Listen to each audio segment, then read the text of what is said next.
Oh boy, our favorite tech influencer is at it again. They are doing over on the LTT channel a Linux challenge. And this is perfectly fine. I think that it's fantastic. I know there's a lot of people in the Linux space and in the computing space that don't like it when Linus and his team get involved in doing things like this because they feel like it's poorly represented or something like that. I don't personally hold that same opinion, but it's a great opportunity because Linus himself goes through some of the main pitfalls that I think would be kind of common. And I wanted to point out, um, some of my thoughts and opinions on that subject matter. So let's go ahead and see what Linus has to offer for us this time. Bazite. I'd really like a distro I can use across all my devices though, so that's AMD, NVIDIA, handheld. And that is one of those things. Linus has added an additional level of challenge to this challenge itself. He doesn't want to just switch over one of his computers or switch over the computer that he uses at the office. He wants to switch over all of his systems to Linux, so this way he's fully immersed inside of the ecosystem, which is a horrendous idea, especially when you're not really a daily driver of Linux. Luke on the LMG team daily drives Linux himself for I believe his main laptop. He does go into it in this video, but Linus isn't exactly the person that's going through and daily driving Linux. And most of his ecosystem, aside from I believe his server, is in the Windows user space.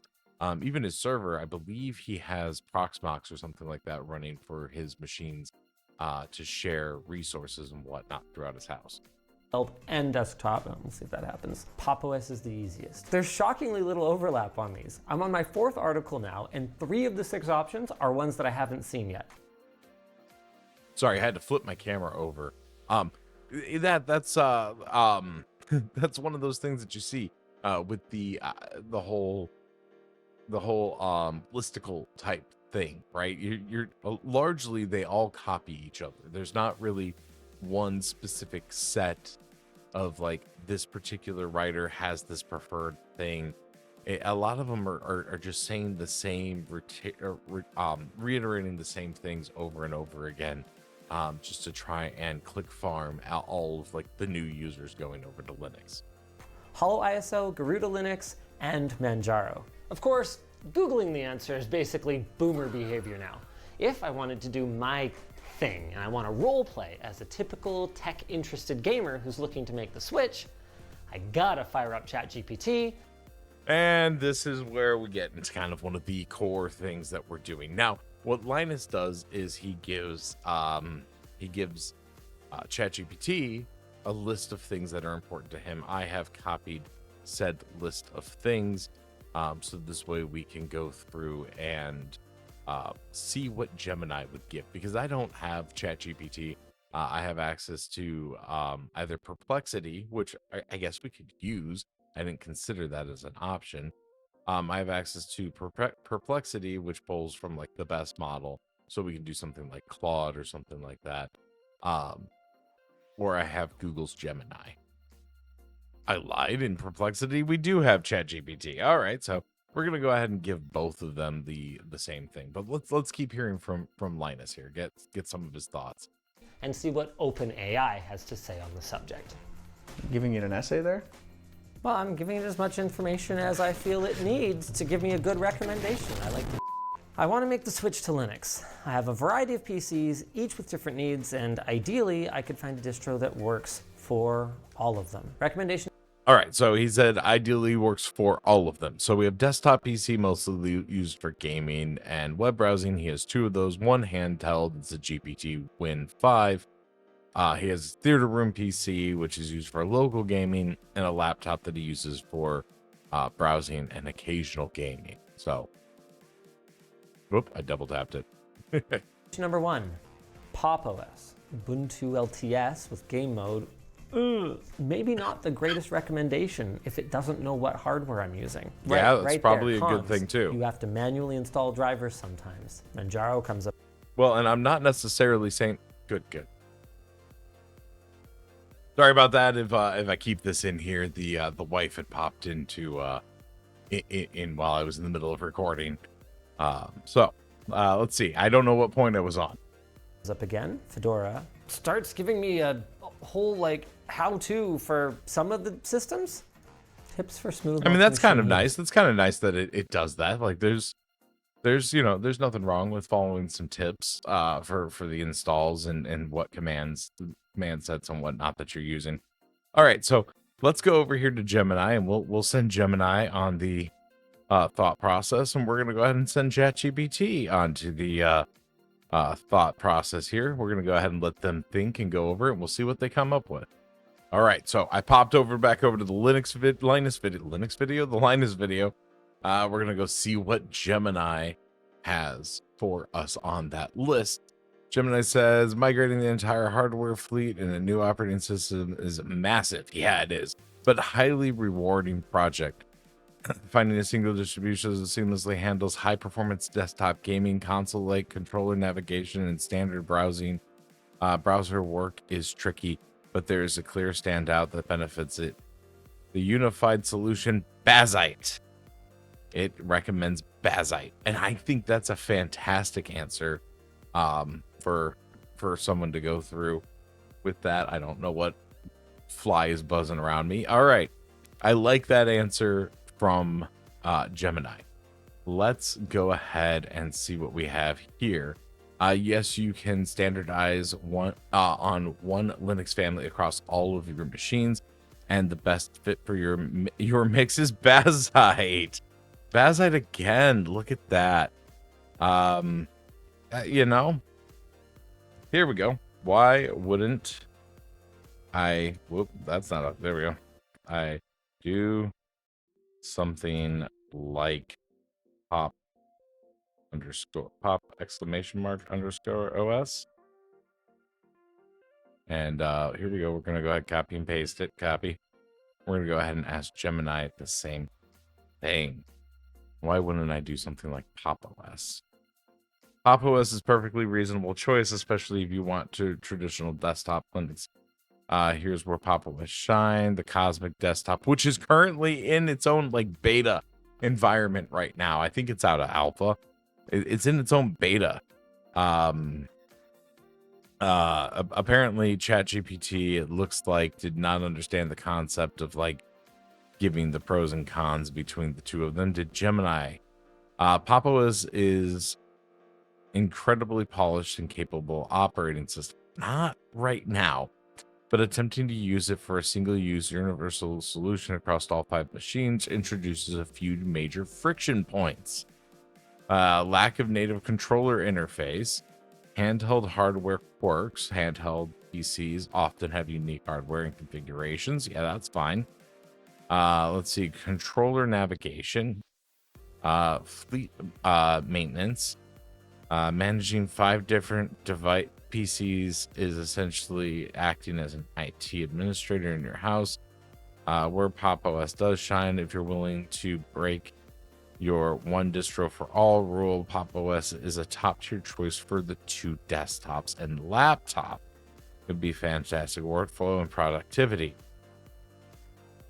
and I'm seeing that across the board. Now that might be influenced, right? Already, like a day later, there's going to be a bunch of people that are talking about this topic. I haven't had a chance to watch it, but I know Chris Titus did a video talking about it. I'm pretty sure that what on earth, the Australian dude? Why does it escape my brain? Anyways, I know that I saw him talk about it. And we're just a day into this, so it's probably, you know, been people talking about it on forums and whatnot, on like where things are going. There's a bunch of sources that we can have linked.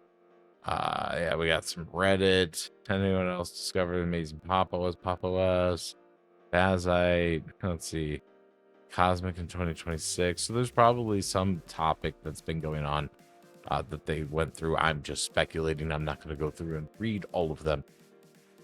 At the end of the day, the big thing that I want to focus on is Linus is going through and doing this video, which is going to draw a lot more people to this conversation. People that are going to be new and trying to decide it. Most likely, they're not going to see this video. I just understand I'm not large enough for it. If you want to know what the best distribution for your use case is going to be, realistically, you're going to want to stick within, a few different options. I would avoid Linux Mint. Linux Mint is very serviceable, but lack of Wayland support, actual true, like fully fleshed out Wayland support, is going to cause things with problems with FPS. It's going to cause problems if you have different sized screens. So you have like a 1080p monitor off to the side and a 1440p monitor that you use like as your main screen. That's going to cause issues with the way that XOR handles displays. Don't get caught up in the hype, right? I personally use Navara. That's where I've been for months now, and I've been enjoying my time inside of Navara. That doesn't mean that you need to use Navara, but pick one and just stick with it. Don't get sidetracked, right? I like to do Linux distro hopping, and we're going to go back into a series because there's been a lot of updates. So we're going to go back into looking at installing and doing all of that on this channel again, because we're back into that season where we're going to start seeing some new changes and some new adaptations, because we're in the beginning of a new year. So, and that's not for every distro. There's a few of them, though, that have been making stuff. One of the first things I want to look at is PeakOS. But pick something that's pretty solid. If you're into gaming, you can use any distro, but the common ones used when it comes to the gaming distros, you're going to be looking at CashOS. You're going to be looking at Navara. Gerudo is pretty solid when it comes down to that conversation. And then the other one I mentioned, which is PeakOS. You've got, when it comes to that, with Cache, you have an Arch-based system. So that comes with the ups and downs of having an Arch-based system on that. You're going to want to research into it. You're going to have Navara, which is Fedora based, which is also the same thing. If you're brand new to this, I would highly recommend going with Bazite and giving it a shot, being inside of that immutable system. The immutable system basically means that it's a system that you're locked down as a user from being able to use things. And make changes without overriding it, taking the time to put in the work. And if you do take the time to put in the work to get past some of those things, you're going to be disappointed because it's very use case specific. Like this is a walled garden type experience. But that's on Fedora. And then the one that I would recommend for people that are interested in doing something that's a Debian based system like Ubuntu, but with that, but with a little bit more focus put on onto the gaming side of things and the content creation side of things, you'd be looking over at PeakOS. In fact, actually, can we do PeakOS? There we go. This is PeakOS. They've got a lovely little bird side of things going on. This is very well fine-tuned. Fiero or Ferio, good lord, is one of the head. Oh, he's right here actually. Is one of the head developers that is on that, and he is very specific. They are very specific on like how everything's really working. The only thing that I would say is that that team is very heavily focused on the Hyperland side of things. So a lot of this gets a little bit more focused, at least as far as I've seen. It's been a few months since I've been there. I don't know what changes they've had. So if you're looking for something like the KDE environment, which is what I use, this is not updated, at least as of the last time I looked at it, to the most current version of KDE. Let's see, fast fetch, which the current version of KDE is 6.5 right here, 6.5.5. So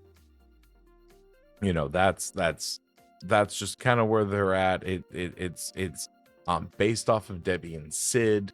So it's going to be in development. I'm just going down the line. I do really love this distro. It just doesn't, it's just not something that I use as my daily driver, which is Nobara. I've been really happy with Nobara. But find something and stick with it. The second tip that I have is do not wipe your computer. Take out your Windows hard drive if you have to. Take out your Windows NVMe, put it in a safe place, do the install. If you have a dual NVMe slot, pull out that NVMe or hard drive, disconnect it, whatever, and put in another one to do the install too. If you already have something like you have Safe Boot, not Safe Boot. What on earth is it called? Secure Boot. There we go. I clicked pause and then I remembered. If you have something like Secure Boot, back up all the information that's important to you, because you're going to go through and you're going to disable Secure Boot, so this way you can install something that's not Windows, because that's a Microsoft Windows product. Disable that, because you're going to wind up reinstalling Windows anyways. I believe that was actually the core issue that that one of the people that had been in the Discord like a month or so ago ran into, was the whole